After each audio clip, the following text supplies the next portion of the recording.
Bismillahirrahmanirrahim. Qala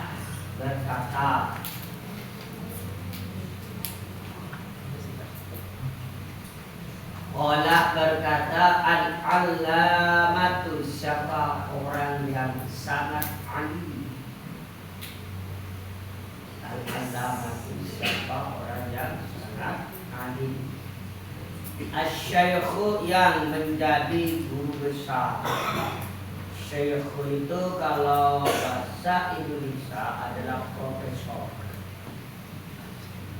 Kalau di panggilan Arab itu namanya syekh, profesor. Muhammad Bakhit. Muhammadun Bakhit, siapa Muhammad Bakhit? Al-Hanafi Al-Muti'i, ya. Fi risalatihi, di dalam kitab risalahnya. Al-Musammati, yang diberi nama. Apa nama kitabnya? Tathhirul Fuad. Yang diberi nama apa namanya? Tathhirul Fuad. Nama kitabnya Tathhirul Fuad min danasik i'tiqad. Apa itu Tathhirul Fuad? Tathhirul Fuadi artinya berarti membersihkan hati min danasik i'tiqad, dari kotornya beberapa i'tiqad atau keyakinan. Ini nama kitab ya. Kitab Tathhirul Fuad min danasil i'tiqad, ini nama kitab yang dikarang oleh Syekh Muhammad Al-Bakhit. Isinya apa? Menjelaskan tentang kelompok Wahabi. Wahadal fariqu, adapun kelompok ini siapa? Wahabi ya. Wahadal fariqu, adapun kelompok Wahabi ini. Jadi ingat Wahabi itu isinya pada siapa? Yaitu kelompok orang yang mengikuti pemikirannya siapa? Muhammad bin Abdul Wahab An-Najdi. Muhammad Abdul Wahab An-Najdi mengambil pemikirannya, pembaharuan yang dibentuk oleh siapa? Oleh Rasyid. Ya, sampai sekarang disebut namanya Wahab. Wajib betulia, sungguh diuji.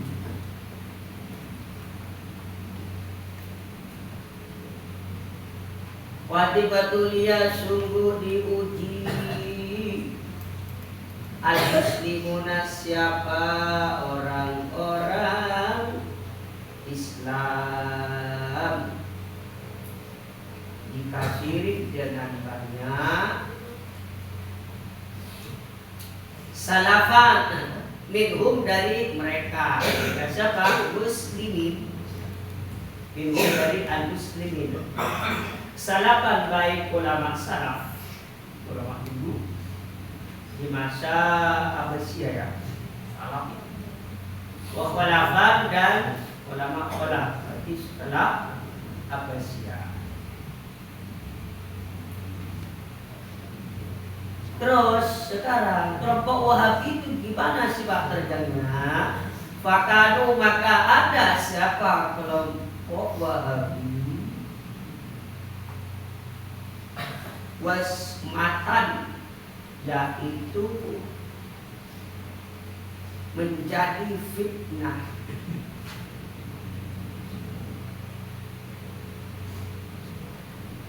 Wasmatan, yaitu menjadi fitnah. Wasulmatan, dan menjatuhkan atau mendiskreditkan, fil muslimina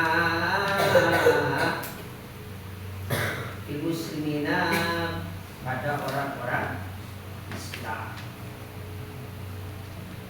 Wa'addu dan berbuat atau menggerogoti. Kalau addu itu bahasa aslinya apa? Menggigit. Addu gigit. Itu rusak.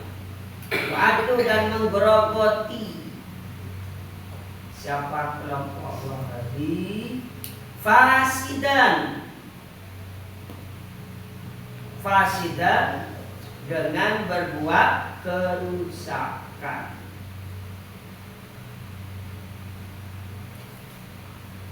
Yajibu wajib qat'uhu apa memutus mereka kelompok Wahabi ada tadi qat'uhu yajibu wajib qat'uhu apa memutus al-farid itu berarti kelompok hatta sehingga la yata'adda tidak menular siapa farid atau kelompok Wahabi al-Baqiyah pada yang lain. Ini pendapatnya siapa? Perkataannya Syekh Muhammad Baqir dalam kitab karangannya yaitu Tadhirul Fuad Mindarasat I'tiqad menyatakan jangan kelompok Wahabi ini orang-orang Islam diuji keimanannya. Sebagian dari orang Islam banyak yang percaya pada kelompok Wahabi, baik ulama salaf atau bukan ulama awal. Kemudian gimana sebab terjadinya kelompok Wahabi ini? Dia hanya membuat fitnah dan menjatuhkan orang-orang Muslim dan membuat kerusakan di muka bumi. Karena berkerasakan, maka tidak boleh berhubungan dengan kelompok itu. Putus ajaran kita. Mengapa? Karena takut menular pemahamannya pada orang yang lain. Ini yang bahaya. Indonesia juga ada. Jadi Indonesia ini juga kelompok ini mengarah kepada radikalisme. Terus pada apalagi pada aliran keras. Aliran keras itu berarti aliran yang sering mengafirkan orang lain, menganggap orang lain itu sesat jika tidak sesuai dengan pemahaman. Contohnya ziarah kubur syirik ya berarti. Terus berbuat sesuatu yang tidak pernah dikerjakan atau tidak pernah terjadi di masa Rasulullah, itu berarti dianggap bid'ah. Kalau bid'ah berarti sesat. Kalau sesat berarti masuk neraka. Orang-orang yang pemahaman seperti ini bagaimana itu bisa tidak boleh berkembang karena itu akan merusak kepada orang-orang Islam yang lain karena pemahaman hal mereka itu. Kelompok ini yang menyudutkan umat Islam, bahkan menuduh pesantren yang tidak mencibir pesantren itu di antara tanda-tandanya kelompok ini. Dan baik, siapa itu orang yang pemahaman kelompok, yaitu orang yang kelompok Wahabi atau ajaran. Karena mereka itu biasanya menginginkan semua umat Islam itu kembali kembali kepada ajaran yang murni, ajaran yang telah ada di dalam Al-Quran dan diajarkan oleh Rasul. Kalau tidak diajarkan dalam Al-Quran, tidak ada contoh dari Rasul, berarti mereka tidak mau dan dianggap bid'ah. Kalau bid'ah berarti sesat, kalau sesat berarti maksudnya. Ya, jadi Indonesia ini ya yang berkembang kelompok itu, kelompok apa? Yang berkembang di Indonesia ini adalah kelompok salafiyun. Jadi kelompok yang mempunyai pemahaman Ahlus Sunnah wal Jamaah yang berdasarkan yang didahului dengan Nahdliyin atau itu organisasi terbesar yang ada di Indonesia adalah Nahdliyin Ulama. Peran Nahdliyin Ulama itu toleransi, wasatiyah, tidak pernah masalah ini, tidak pernah mengkafirkan orang lain berbuat apa saja yang penting tidak sampai mengganggu orang lain. Hidup berdampingan dengan aliran lain. Kalau salafi, pemahaman salaf ya, maksudnya itu pemahaman ulama salaf seperti NU atau Nahdliyin itu oke. Terus toleransinya besar. Hidup dengan non muslim oke. Tidak mengganggu agama orang lain, apalagi mengganggu kelompok lain yang masih sama-sama Islam. Itu tidak pernah. Kalau kelompok Nahdliyin yang mengikuti mazhabnya ulama salaf, seperti kelompok ya seperti itu. Karena itu di Indonesia ini ormas terbesar adalah Nahdliyin atau Nahdlatul Ulama. Mengapa terbesar? Karena Nahdlatul Ulama ini sangat toleransi, hidup berdampingan meskipun beda pandangan, beda pendapat, bahkan beda menerima siapapun. Tapi kalau radikal, ya kelompok-kelompok yang seperti ini, kelompok-kelompok radikalisme itu tidak mau seperti itu. Setiap ajaran pekerjaan apapun yang tidak sesuai dengan Quran dan Hadis berarti itu adalah bid'ah. Berbid'ah berarti sesat berarti tepatnya dan harus dibasmi. Bahwa adapun menjauhi kelompok Wahabi, kalimat Jumiyah itu seperti menjauhi orang yang kena penyakit juda.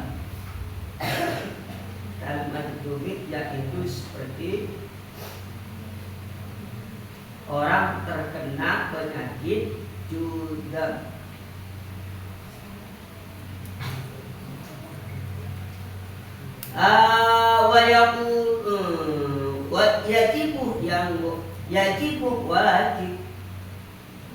Yajibu wajib al-firaru apa lari minhu dari majnun. Bahkan gambarnya ketika seseorang bertemu dengan aliran atau kelompok Wahabi atau yang berpemahaman Wahabi, maka sebagai pendidikan harus lari itu, tak boleh berteman, apalagi dia mendengarkan ceramah-ceramahnya. Bahkan digambarkan kalau teman itu ya kabur, sebagaimana kabur menjauhi orang yang kena penyakit tidak. Sampai bertemu dengan orang yang kena tidak boleh salaman. Kenapa? Karena penyakit itu akan mengulang nantinya. Kalian juga nanti terbuka. Begitu juga ketika bertemu dengan seseorang yang pemahamannya pemahaman Wahabi seperti itu, ya jangan mengapa, karena nanti sampai terpengaruh oleh ucapannya sehingga ikut pada kelompoknya. Akhirnya ikut-ikutan mengkafirkan orang lain, mengatakan orang syirik, mengatakan orang lain syirik, mengatakan orang lain syirik. Begitu bukan. Karena hal-hal yang buruk itu biasanya menularnya lebih cepat daripada hal-hal yang baik. Contoh seperti ini. Jika sampian diajak berjemaah oleh teman, biasa, nah itu tidak berapa. Coba kalau diajak yang lain, ajak merokok atau kemana, cepat, bahaya. Karena apa? Karena hal-hal yang buruk itu bukan disenangi oleh nafsu yang lain. Ngajak teman kalian untuk pengajian, coba diajak diskusi, bahaya, meskipun bahaya, ya tetap. Kalau ke pengajian meskipun nggak bayar, dapat pahala, dapat nasi kotak, juga nggak ikut. Lebih banyak ikutnya kemana tadi? Ke diskusi, karena itu sudah disertai oleh nafsu dan sudah digiring oleh Fainahu, maka sesungguhnya kelompok yang Wahabi. Fainahu, maka sesungguhnya kelompok Wahabi. Farikun, yaitu kelompok. Farikun, yaitu kelompok. Yal'abuna, yang bermain siapa?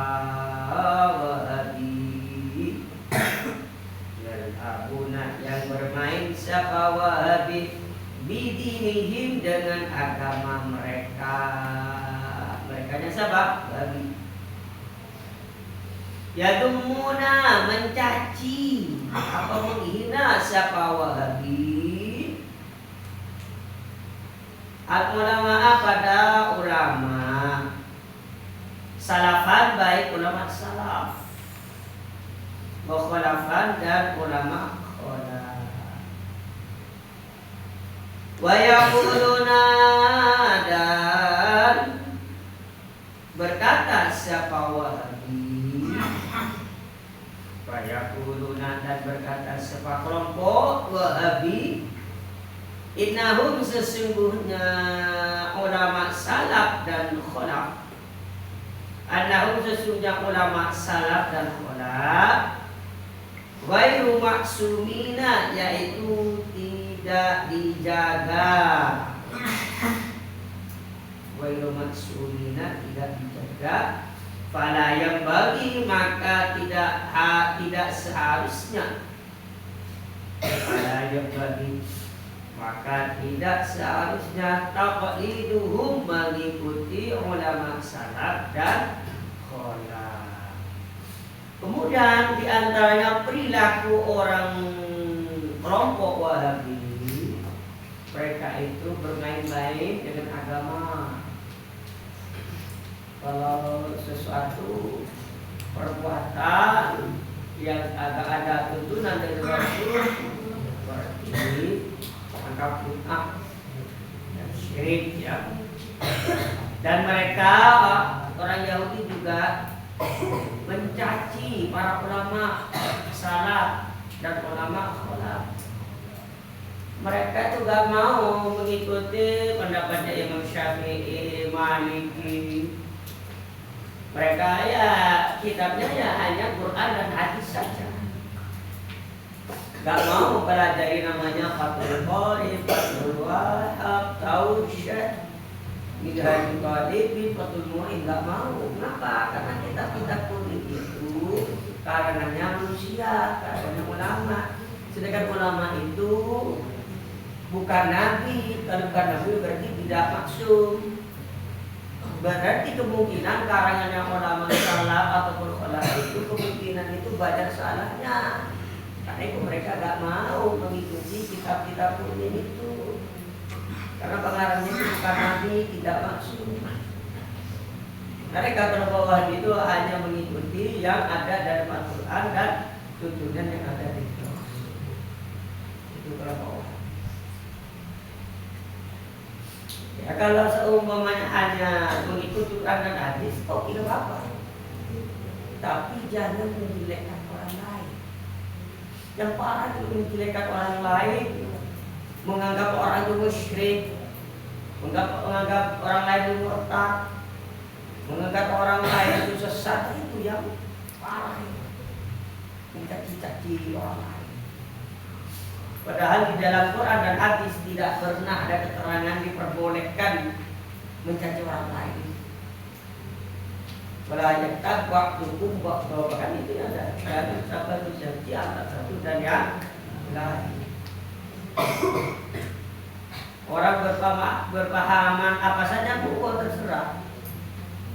Yang penting tidak mengganggu pemahamannya orang lain, apalagi mencaci maki orang lain. Ya kelompok Wahabi ini ya kelompoknya seperti itu, mencaci para ulama, pengarang kitab fikih itu ya dianggap ya bukan nabi. Kalau nabi berarti tidak maksum, sehingga nggak mau mengikuti. Itu kelompok Wahabi. Berarti kita belajar Fathul Qorib, semua ya, belajar Ta'lim Muta'allim, berarti salah itu kata kelompok Wahabi. Mengapa? Karena Rasulullah nggak pernah mengajarkan Ta'lim Muta'allim, Fathul Qorib. Karena Fathul Qorib karangannya ulama, karangannya Syekh Abi Suja. Abi Suja bukan nabi, berarti tidak masuk. Kitabnya nggak boleh diikuti kata kelompok atau pengikut Muhammad bin Abdul Wahab. Kalau yang baru kitab itu, maka ya tidak harus diikuti pendapat-pendapat mereka. Kata orang-orang Wahabi, maka tidak harus diikuti pendapatnya ulama salaf atau ulama khalaf atau hasil karangannya itu pada kitab ini. Ada sebab labarko tidak ada bedanya. Tidak dekat dalam hal itu.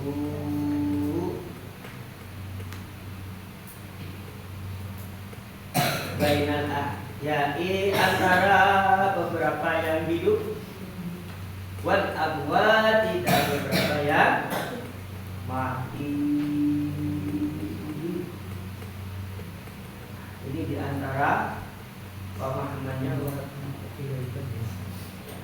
aslinya yang salafatan itu menyalahkan orang lain. Kalau semuanya mereka punya pendapat, tidak mau mengikuti pendapatnya ulama salaf, tidak mau pada kitab-kitab ini, ke apa? Monggo.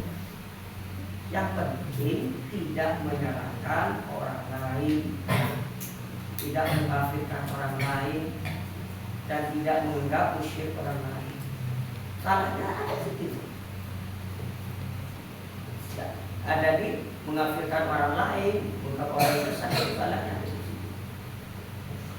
Kalau semuanya mengamalkan Quran dan hadis dan tidak mengikuti para ulama itu monggo, tapi kalau saya menjadi orang lain, ya tidak apa-apa. Wong orang tak masuk Islam saja tidak apa-apa. Terserah maksudnya, tapi akibatnya kita sendiri. Nah, karena itu kita ini ya ketika bertemu dengan kelompok itu atau bertemu dengan orang yang mempunyai pemahamannya Muhammad bin Abdul Wahab atau Wahabi itu, kita tuh ya jangan bergaul dengan mereka, karena mereka itu bahasanya halus dan kalau kita akan terpengaruh dan kita masuk ke dalam kelompok. Kalau masuk dalam kelompoknya berarti kita juga nantinya bisa jadi menjadi orang lain, ya, tidak mau mengikuti empat mazhab, tidak mau mengikuti pendapat Imam Syafi'i, Maliki, Hambali seperti itu. Kalau kita sudah banget, so manfaat berkah.